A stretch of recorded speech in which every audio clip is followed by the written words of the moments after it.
Mr. Flaherty, as you were putting the heat on social media companies, did you make the decisions which posts were most egregious to highlight or flag, or were there other people telling you which posts to go and express concern about?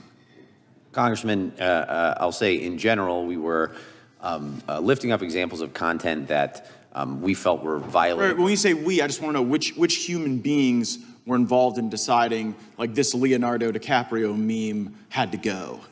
In general, we were discussing specific pieces of content when we were discussing. Again, I know you guys love pronouns, but we is not what I'm looking for. I'm looking for the names of the people.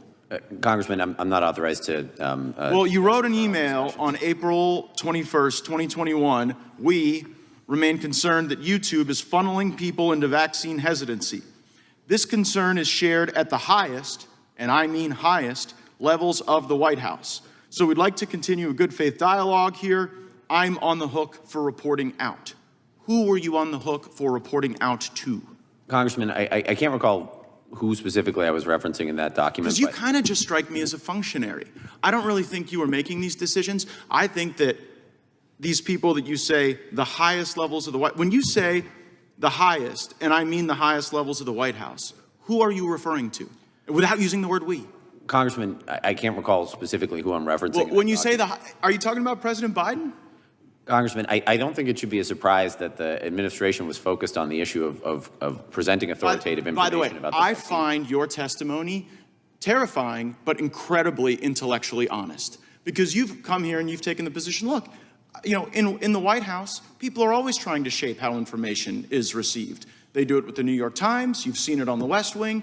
And I think a lot of Americans see a distinction between powerful White House officials trying to shape a news story in the Washington Post and then trying to shape what all of America and the world can see in the digital information space. But you say there's no distinction there. And I think that's honest. It scares the hell out of me. But that seems to be your testimony, right? Congressman, these platforms are making hundreds of millions of algorithmic editorial decisions a second.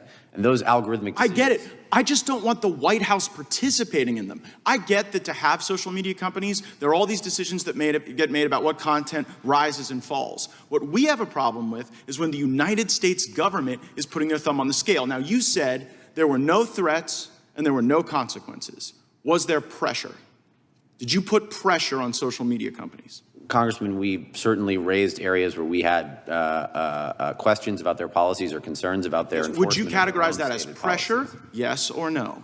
Congressman, I can't speak to how they interpreted my conversations. Well, I can, because there's an email about it. Nick Clegg sends an email. The title is Andy Slavitt Podcast. And he asks people at Facebook, can someone quickly remind me why we are removing, rather than demoting or labeling, claims that COVID is man-made before May?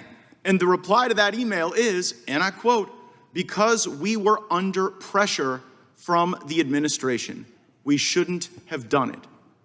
So were you part of that pressure campaign? Congressman, again, having not seen the document, I can't speak to who they're referencing or what they're referencing. All I can say is— well, Mr. Slavitt, were you a part of that pressure campaign?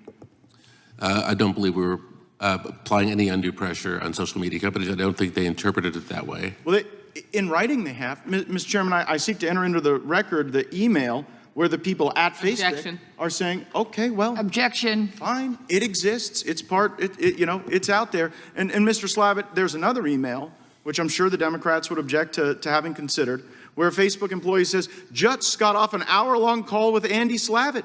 He was outraged, not too strong a word to describe his reaction, that we did not remove this post, which was the third most highly ranked in the data we sent him. That was a Leonardo DiCaprio meme. That was a joke. Were you guys trying to get jokes removed? Mr. Congressman, thanks for asking. I'll try to explain, but really briefly.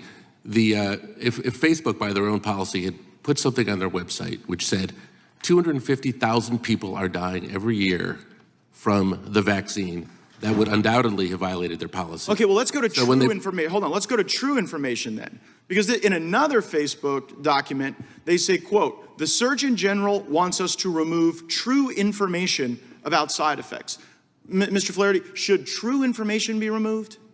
Congressman, I can't speak to what they're. Can't even speak to whether or not we should censor the truth because they don't like where it leads. I see I'm out of time, Mr. Chairman. I yield back.